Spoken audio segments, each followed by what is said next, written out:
कालनेमिनिः वीरः शौरिः शूरजनेश्वरः त्रिलोकात्मा त्रिलोकेशः केशवः केशिहा हरिः।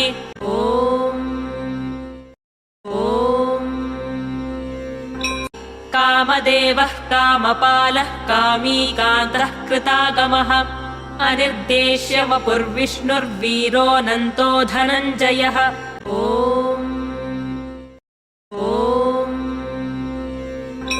ब्रह्मण्यो ब्रह्मकृद्ब्रह्मा ब्रह्म ब्रह्मविवर्धनः ब्रह्मविद्ब्राह्मणो ब्रह्मी ब्रह्मज्ञो ब्राह्मणप्रियः।